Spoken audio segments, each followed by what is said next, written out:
Ukrainian forces successfully repelled a large-scale mechanized assault by Russian troops on the Dobropillia axis near the city of Pokrovsk, as reported by the commander of the SBS group, Robert Madyar Brovdi, and the press service of the 1st Corps of the National Guard of Ukraine, NGU Azov, on December 22nd.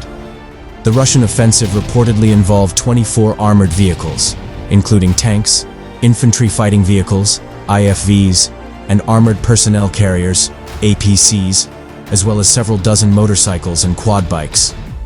Ukrainian defenders neutralized the assault in approximately 100 minutes, according to Brovdi. The core of the attacking force consisted of personnel from Russia's 40th and 155th Naval Infantry Brigades, supported by additional units. The assault was carried out in 4 armored columns, reportedly under the assumption that they could breach Ukrainian defensive lines with speed and force. Militarnyi reported that units from the NGU's Azov 1st Corps, including the Svoboda Battalion of the 4th NGU Brigade, as well as elements of the SBS drone unit and other attached formations, engaged the enemy using a full range of capabilities, including reconnaissance and strike drones, artillery, multiple launch rocket systems, MLRS, and HIMARS precision-guided rockets.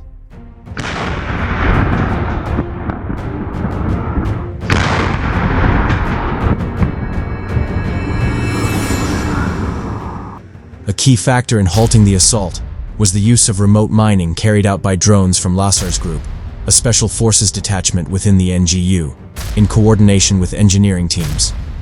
According to open-source intelligence analysts, OSINT, geolocation of footage released by the Svoboda Battalion confirms the engagement occurred near Pokrovsk, in the direction of the village of Razin. The bulk of Russian losses were inflicted by tube and rocket artillery, as well as mines dropped by UAVs. Final figures released by the Azov press office indicate Ukrainian forces destroyed 6 tanks, 9 infantry fighting vehicles, 5 APCs, and 1 armored recovery vehicle, ARV.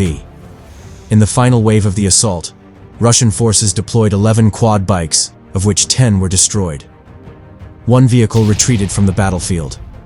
As of 4 p.m. on December 22nd, Ukraine's General Staff reported 33 separate Russian attempts to dislodge Ukrainian forces on the Pokrovsk axis since the beginning of the day.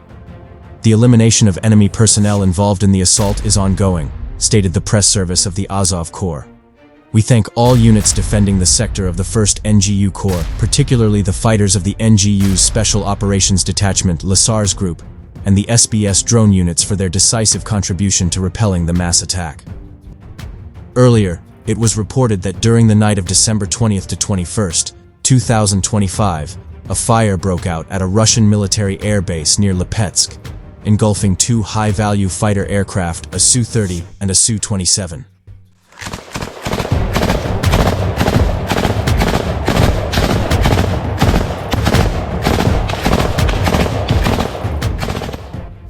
After a successful clearing operation on the northern bank of the river, Ukrainian forces are starting their next operation to push forward. Despite the Russians anticipating such a move, the Ukrainian command is spearheading the assault using Marines and tanks to penetrate the Russian flank deeper. Ukraine's main objective in this sector is to advance into the Russian-held area and create a credible threat on the flank of the Russian offensive directed toward Novopavlivka. The Ukrainians need to escalate pressure in this sector to further erode the Russian effort exactly when the Russian assault has stalled, and Ukrainian units have the chance to turn the tide. In doing so, the Ukrainian command seeks not only to interrupt the tempo of the Russian advance, but also to force Russian commanders to reallocate personnel and resources to secure their vulnerable flank, consequently undermining their broader operational posture. Novopavlivka holds strategic significance because the settlement is located on both banks of the river. If Russian forces capture even one side, the opposing bank will become considerably more difficult for Ukraine to defend, and, similar to the situation in Ivanivka, any captured ground could provide Russia with an improved crossing point for further offensive operations.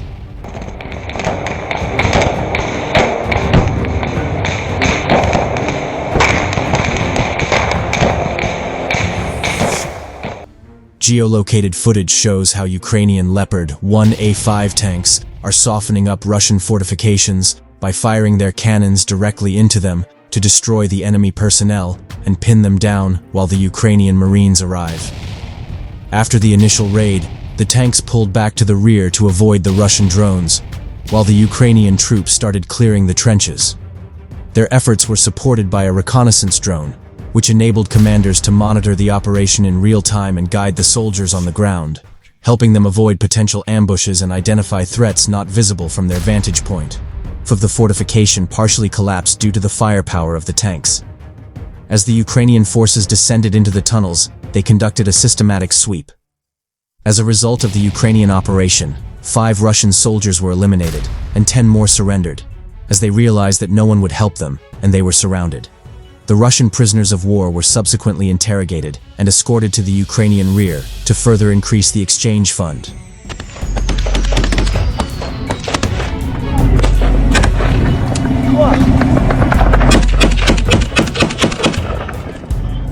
Overall, the Ukrainian counteroffensive efforts appear to be building on the momentum generated by the liberation of Ivanivka, applying sustained pressure on the exposed Russian flank and complicating further Russian attempts to advance toward Novopavlivka.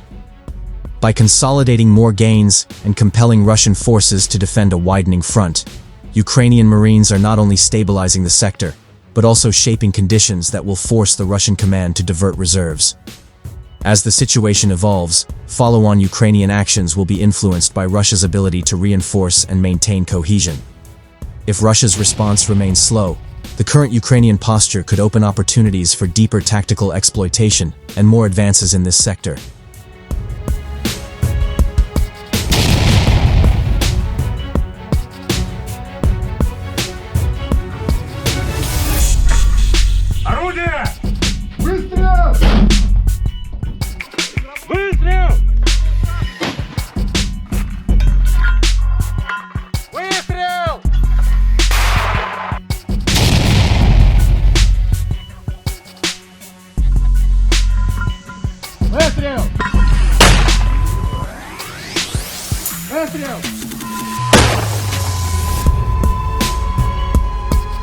Выстрел!